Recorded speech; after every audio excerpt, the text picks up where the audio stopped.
महाराष्ट्र और दिल्ली समेत सभी राज्यों में अब कोरोना वायरस की तीसरी लहर का असर पूरी तरह दिखने लगा है। इसके चलते राज्यों ने पाबंदियां नए सिरे से लगाना शुरू कर दिया है। महाराष्ट्र में पहले के मुकाबले 51% ज्यादा नए कोरोना मरीज मिले, जबकि दिल्ली में भी 5481 नए कोरोना केस सामने आए हैं। इधर यूपी में कोरोना के मामले तेज गति से बढ़ने लगे हैं। पिछले 24 घंटे में राज्य में कोरोना के 992 नए मरीज सामने आए हैं। कई दिनों बाद यूपी में संक्रमित मरीजों के आंकड़ों में इतना बड़ा उछाल देखने को मिला है। अब बढ़ते मामले को देखते हुए राज्य सरकार हरकत में आ गई है। सरकार ने नाइट कर्फ्यू से लेकर स्कूल बंद तक कई अहम फैसले ले लिए हैं। यूपी में रात्रिकालीन कोरोना कर्फ्यू रात 10 बजे से सुबह 6 बजे तक लागू रहने वाला है। यह व्यवस्था 6 जनवरी से लागू कर दी जाएगी। वहीं कक्षा 10वीं तक के सभी शासकीय और निजी विद्यालयों में मकर संक्रांति तक अवकाश घोषित किया गया है। आपको बता दें, इस अवधि में उनका टीकाकरण जारी रहेगा। वहीं शादी समारोह और अन्य आयोजनों में बंद स्थानों में एक समय में 100 से अधिक लोगों की सहभागिता न हो। खुले स्थान पर ग्राउंड की कुल क्षमता के 50% से अधिक लोगों की उपस्थिति की अनुमति न दी जाए।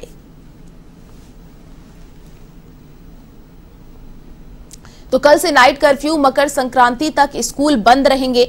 कोरोना संक्रमण की तीसरी लहर ने दस्तक दे दी है। महाराष्ट्र सहित कई राज्यों में संक्रमण बेलगाम होता जा रहा है। दिल्ली में आपको बता दें, वीकेंड कर्फ्यू लगाया गया है। सख्ती को और भी बढ़ाया गया है।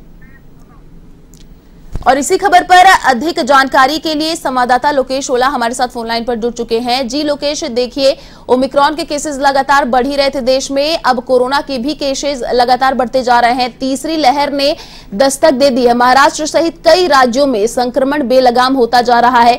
क्या कुछ और तैयारियां देखने को मिल रही है? क्योंकि दिल्ली में तो वीकेंड कर्फ्यू और सख्ती बढ़ा दी गई है। राजस्थान में भी क्या हाल देखने को मिल रहे हैं? बिल्कुल, ऐसी बात करें तो राजधानी जयपुर सहित देश के कई राज्यों की और कई राज्यों की राजधानियों के अंदर अब जो कोरोना संक्रमण है वो बेकाबू होता नजर आ रहा है। जी बात करें तो जिस तरह से कोरोना के केस आ रहे हैं, जिसमें ओमिक्रॉन के केसेस भी लगातार बढ़ते जा रहे हैं। देश में अब तक 2220 ओमिक्रॉन के मामले सामने आ चुके हैं। तो ऐसे में जो कोरोना के नए मामले सामने आ रहे हैं, उसमें ओमिक्रॉन के केस भी लगातार बढ़ते नजर आ रहे हैं। देश के अंदर हालात बेकाबू होते नजर आ रहे हैं। दिल्ली, मुंबई, राजधानी जयपुर सहित कई बड़े शहरों में संक्रमण के केस हैं वो लगातार तेजी जा रहे हैं।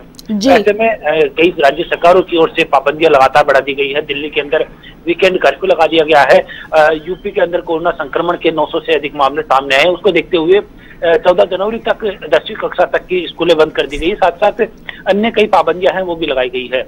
इसके अलावा भी बात करें तो जिस तरह से महाराष्ट्र के अंदर भी जो मंगलवार को केस दर्ज हुए हैं वो 18,466 केस मंगलवार को महाराष्ट्र में दर्ज हुए हैं। बात करें तो ऐसे में 20 लोगों की मौत भी महाराष्ट्र में बीते 24 घंटे में हुई है। साथ साथ पश्चिम बंगाल में 9,073 कोरोना के केस मंगलवार को संक्रमित सामने आए हैं। 16 लोगों की मौत हुई है। दिल्ली के अंदर 5,481 केस मंगलवार को सामने आए हैं और वहां पर भी 3 लोगों की मौत हुई है। इसके अलावा केरल में भी 3,640 केस सामने आए हैं। तमिलनाडु में 2,731 केस सामने आए हैं। राजस्थान की बात की तो राजस्थान में भी 1137 कोरोना के जो केस हैं वो एक दिन में देखने को मिले हैं। और एक चिंताजनक बात यह कि 745 केस मंगलवार को राजधानी जयपुर के अंदर पाए गए हैं। तो ऐसे में बड़ी संख्या में कोरोना के केस आ रहे हैं। तो हालात लगातार बेकाबू नजर आ रहे हैं। राजधानी जयपुर के अंदर जिस तरह से कोरोना संक्रमण के जो केस बढ़ रहे हैं, ऐसे में हालात ये हैं कि जयपुर के जो RUHS अस्पताल के अंदर कोरोना मरीजों की संख्या अब दुगुनी हो चुकी है। वहाँ पर भर्ती मरीजों की संख्या भी दोगुनी हो चुकी है। ऐसे में चिकित्सा संसाधनों को जुटाने की तैयारियां विभाग की ओर से लगातार की जा रही है। साथ साथ सरकार की ओर से प्रयास किया जा रहा है कोरोना संक्रमण को काबू में पाया जाए। इसके लिए कोरोना प्रोटोकॉल का सुनिश्चितता से पालन करवाने का काम किया जा रहा है। राजधानी जयपुर के जो नगर निगम क्षेत्र के अंदर भी जो कक्षा 8 तक की 9 जनवरी तक कक्षाएं बंद रखी गई है। साथ साथ जो सभी बड़े कार्यक्रमों पर रोक लगाई गई है और कार्यक्रमों की शादी समारोह के अंदर 100 लोगों तक की अनुमति दी गई है। अन्य भी कई तरह की पाबंदियां सरकार की ओर से लगाई गई है। लेकिन बात करें तो राजधानी जयपुर सहित जो तमाम देश के बड़े शहर है वहां पर बड़ी संख्या में कोरोना केस आ रहे हैं और चिंताजनक हालात अब नजर आ रहे हैं। जी शुक्रिया लोकेश तमाम जानकारी साझा करने के लिए। तो कोरोना संक्रमण की तीसरी लहर ने देश में दस्तक दे दी है। आपको बता दें महाराष्ट्र सहित कई राज्यों में संक्रमण बढ़ता ही जा रहा है। दिल्ली में वीकेंड कर्फ्यू लगा दिया गया है, सख्ती भी बढ़ाई गई है। तो योगी सरकार ने नई गाइडलाइन जारी की है।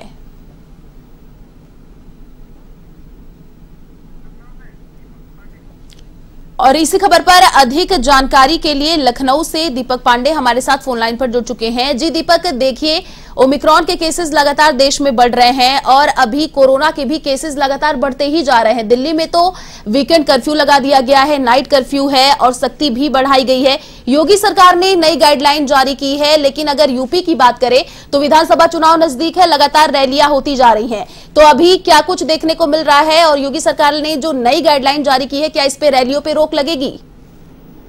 जी बिल्कुल, बताते आयुषी जिस तरह से महाराष्ट्र और दिल्ली समेत सभी राज्यों में अब तक कोरोना वायरस की तीसरी लहर का असर पूरी तरह दिखने लगा। इसके चलते राज्यों में पाबंदियों को नए सिरे से लगाना भी शुरू कर दिया। बात की जाए महाराष्ट्र के तो 51% ज्यादा मरीज कल की डेट में दिखे और बात की जाए दिल्ली में तो वहाँ भी 5400 से ज्यादा संक्रमित लोग मिले। और वही बात की जाए उत्तर प्रदेश की जी तो कोरोना में तेजी से उछाल हो रही जिस तरह से 24 घंटे के अंदर 992 नए संक्रमित मरीज सामने आए। इसको लेकर कहीं न कहीं उत्तर प्रदेश सरकार गंभीर दिखाई दे रही है। और 3 की बैठक भी की गई, उसमें कई